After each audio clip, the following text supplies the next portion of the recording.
أعوذ بالله من الشيطان الرجيم.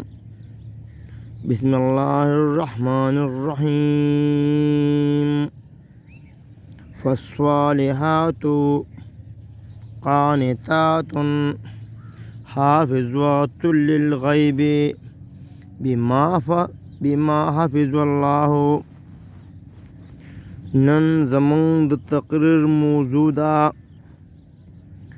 د الله تعالی د نافرمانی نه علاوه هر معامله کې به د خاوند تابعداري کوي، یعنی ښځه به د الله تعالی د نافرمانی نه علاوه هر معامله کې د خاوند تابعداري کوي.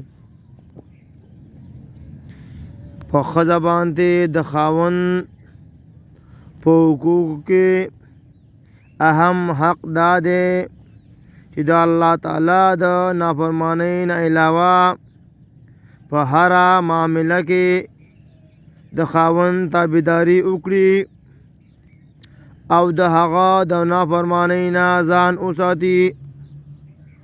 الله سبحانه وتعالی په قرآن کریم کې په سورۃ نساء کې آیات نمبر 34 یعنی 34 کې فرمایي چې فالصالحات قانتات حافظات للغیب بما حفظ الله. پس نیکانې زنانا تابعداري کوونکي دي د الله تعالی او د رسول او د خاوند ساتنه کوونکي وي د یعنی د مال او د ځان په وخت د غایب والی د خاوند کې. په دې وجه چې الله تعالی د دوی ساتنه کړې ده، یعنی کومه ښځه چې د خپل خاوند تابعداري کوي نو هغه به جنت ته وردننه شي د کومې دروازې نه چې هغه غواړي. څنګه چې په حدیث کې راځي، ابي هريره رضی الله تعالی عنہ فرمایي رسول الله صلی الله علیه و آله وسلم فرمایلی دي کله چې یوه ښځه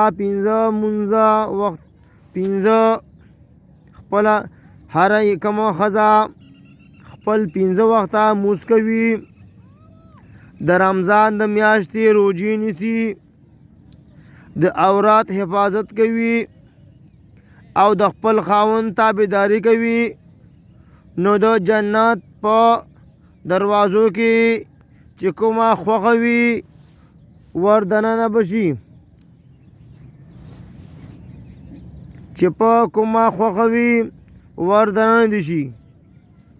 دا حدیث په اخرج الطبرانی کې راغلی دی، یعنی په ښځو کې غوره او بهترینه ښځه هغې ته ویل شوې ده چې د خپل خاوند تابعداره وي. حدیث کې راځي ابي هريره رضی الله تعالی عنہ فرمایي رسول الله صلی الله علیه وسلم ته ویل شو کومه ښځه غوره ده؟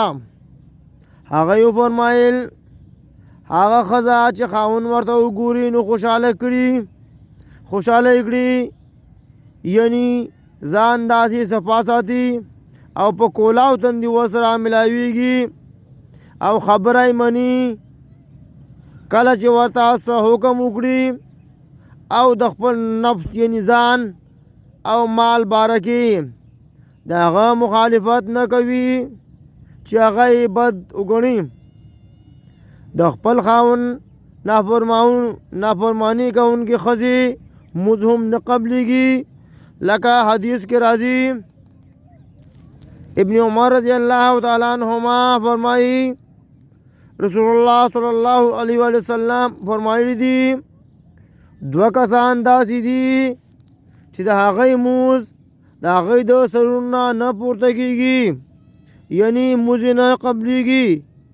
یو هغه غلام چې د خپل مالک نه تښتېدلی وي تر دې چې هغه ته راواپس شي او هغه ښځه چې د خپل خاوند نافرماني کړې وي تر دې چې رجوع وکړي یعنی تابعدار شي د یوې ښځې دپاره خپل خاوند هم جنت دی او هم دوزخ که چېرې د دې ښځې د خاوند تابعداري وکړه نو دا ورله جنت ته د تلو سبب جوړیږي او که چېرې دې د هغه نافرماني وکړه نو دا ورله جهنم ته د تلو سبب جوړیږي. حدیث کې راځي د حسین بن محسن رضی الله تعالی عنہ روایت ته یقینا هغه د ترور د پلار خور د نبی صلی الله علیه وسلم په خدمت کې د څو ضرورت او حاجت لپاره حاضر شو نو نبی صلی الله علیه وسلم ترې تپوس وکړو آیا ته واده شوي؟ هغې وویل او هغې ورته وویل ستا د هغه خپل خاوند سره سلوک رویه څنګه ده؟ هغې وویل زه خپل پوره کوشش کوم چې د هغه خدمت کې څه کمی پرې نږدم. رسول الله صلی الله علیه وسلم ورته وفرمایل ته وګوره چې ستاسو مقام دی او هغه په نظر کې یعنې ستا د هغه سره څه قسم رویه ده یقینا هغه ستا جنت هم دی او جهنم هم. البته بیا که چېرې خاوند ورته د شریعت نه خلاف کار کولو حکم کوي نو بیا پرې د هغه خبره منل ضروري نه دي بلکې ځان به ترې ساتي.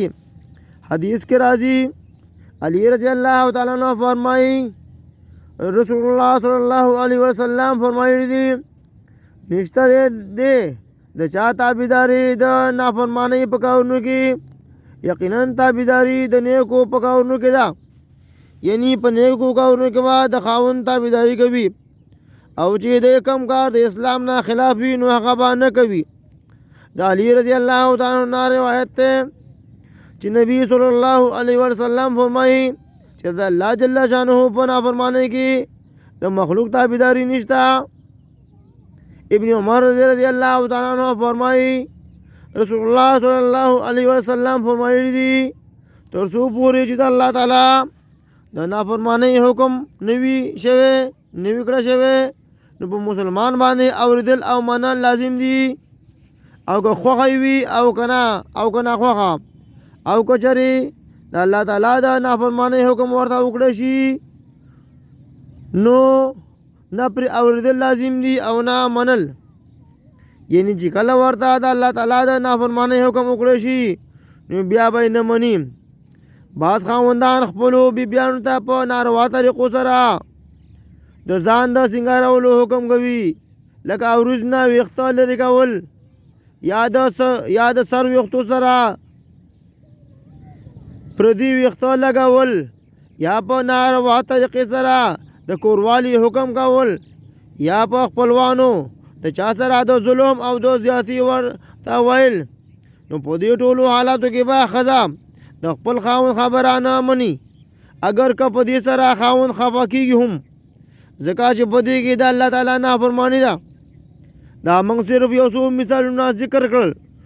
نور قانون یاد ساتئ هر هغه کار یا هر هغه خبره چې په هغې کې د الله تعالی د شریعت خلاف ورزي وي نو ښځه به هغه خبره د خاوند نه مني.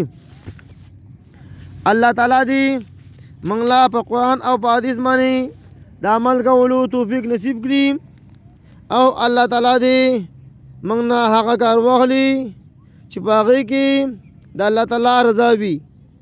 د راتلونکي ویډیو لپاره تاسو ټول الله ته سپارم. السلام علیکم ورحمت الله وبرکاتہ.